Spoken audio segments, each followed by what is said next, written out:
why intelligence is a disadvantage in this world, and why that might be your greatest strength. Introduction. Imagine waking up every morning, feeling like a stranger in a world full of masks. You go to work and watch as the loudest voices get promoted. The most ruthless climb the career ladder, while you, with all your knowledge, your clear thinking, your ability to truly solve problems, are overlooked. Maybe you know this feeling. You stay silent because you know the truth is dangerous. You play along because you've learned that those who know too much are quickly isolated. Since childhood, society has told us a lie. If you're smart and work hard, you'll make it far. But that's an illusion. The truth is, intelligence is not an advantage in our world. It's a risk. And those who refuse to play the game get sorted out by the system.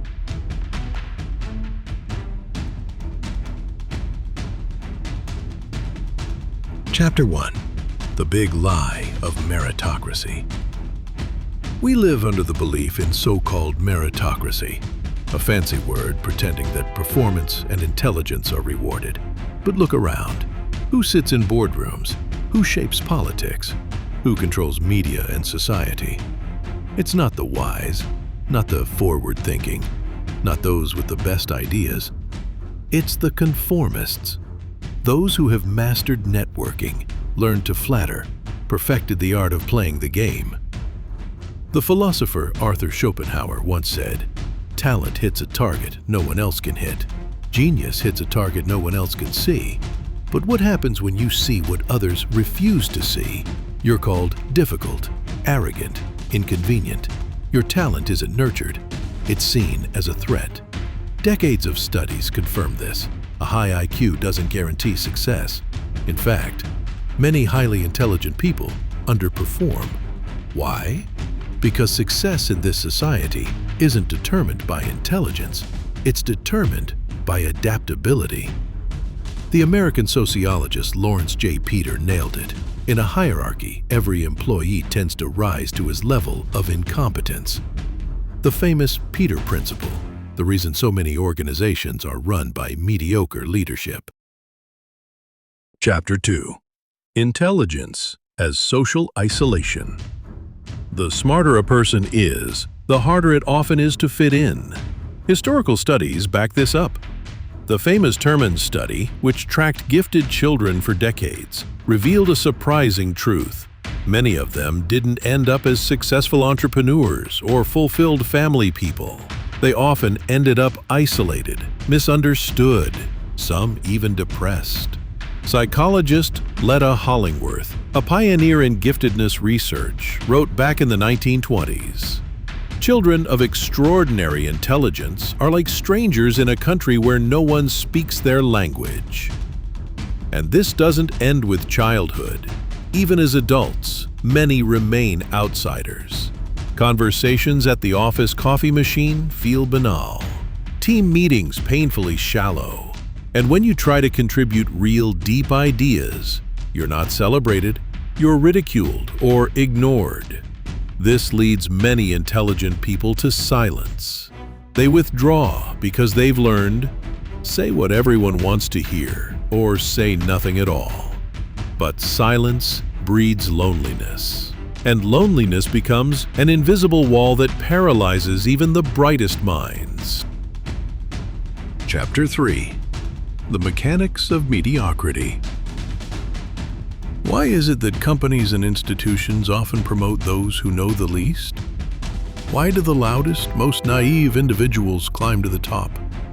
The philosopher Friedrich Nietzsche answered this in the 19th century. Equality for all. But what does that mean, other than robbing everyone of their best, their strength? Every organization has an unspoken law. Too much intelligence is dangerous.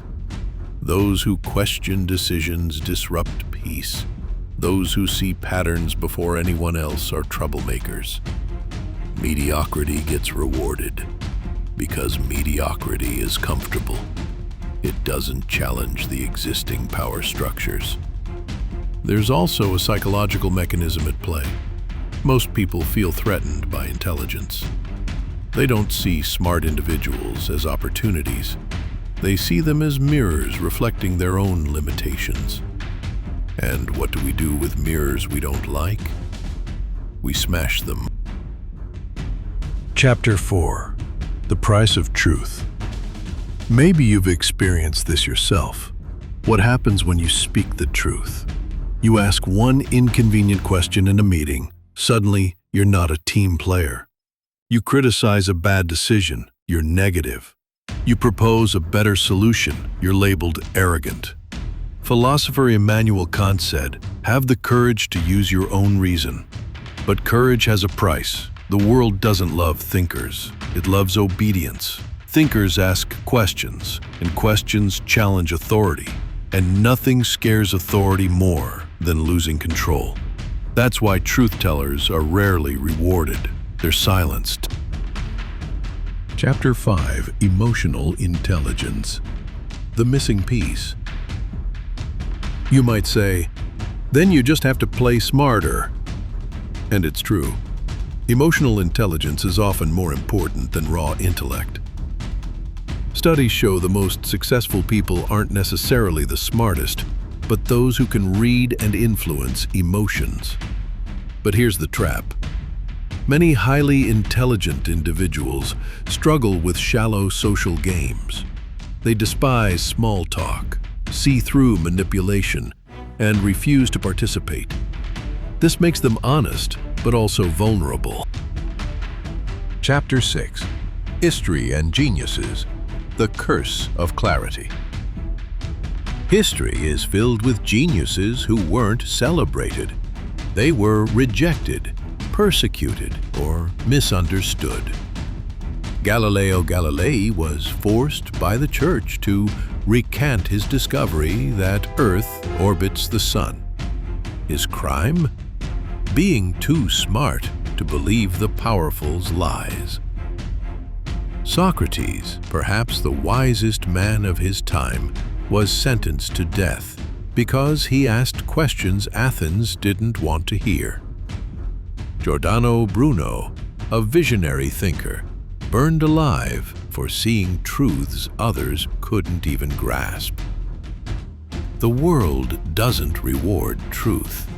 It rewards conformity, and history repeats itself, no longer with stakes and fire, but with career isolation, social exclusion, and public shaming. Chapter 7. Why Failure Might Be a Gift. This sounds grim, but here's the turning point. Maybe your failures, your isolation, your inability to play along aren't curses. Maybe they're signs you're meant for something different. Studies show people who endure setbacks but keep going develop more resilience, more creativity, and a greater ability to carve their own paths. Thomas Edison, inventor of the light bulb, once said, "I haven't failed. I've just found 10,000 ways that don't work." Perhaps that's your journey. You haven't failed. You're being forged. Chapter 8. The Quiet Power of Intelligent Rebellion. So what do? Stay silent? Conform? Deny your intelligence? No, but you need to know the rules of the game. The quiet power of intelligent people lies in their ability to think long-term, while the loud act short-term. They can read strategies, detect patterns, uncover deceptions. To use that power, you must learn to conceal it like a sword hidden beneath a cloak. Not every battle is worth fighting immediately. Sometimes silence isn't surrender, it's preparation. You may feel lonely, misplaced, wasted. Maybe you hate being surrounded by people who don't understand you. But remember, the greatest thinkers in history were almost always outsiders. They carried their truths alone, and that's why they could change the world. In a world that rewards stupidity and punishes intelligence, your very act of thinking is already an act of rebellion. Friedrich Nietzsche once said, "One must still have chaos within oneself to give birth to a dancing star."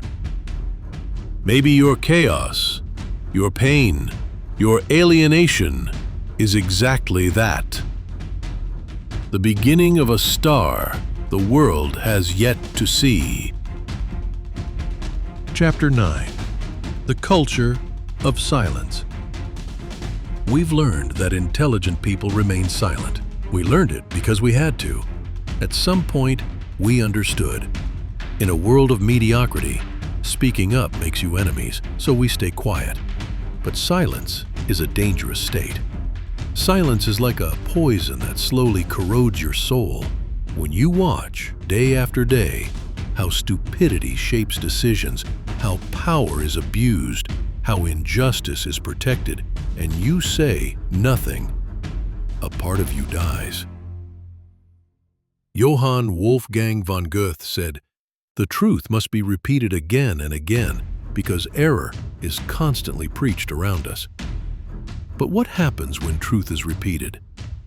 It spreads fear, it destabilizes, it forces people to question themselves. And that is precisely why it's suppressed. Chapter 10. The Psychology of Power. Why the wrong people rule. Why do the least competent rise to power? Why are we governed by people lacking wisdom and foresight? Psychology has a term, the Dunning-Kruger effect. It describes how incompetent people tend to overestimate their abilities, while competent individuals often doubt themselves. This means the loudest aren't the most capable, they're simply the most self-assured.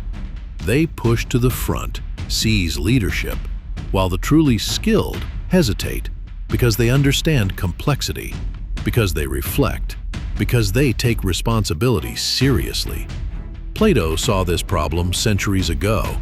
In his Politeia, he wrote, "Those who seek power are usually least capable of exercising it." And so history repeats. The world is ruled not by the wise, but by the loud.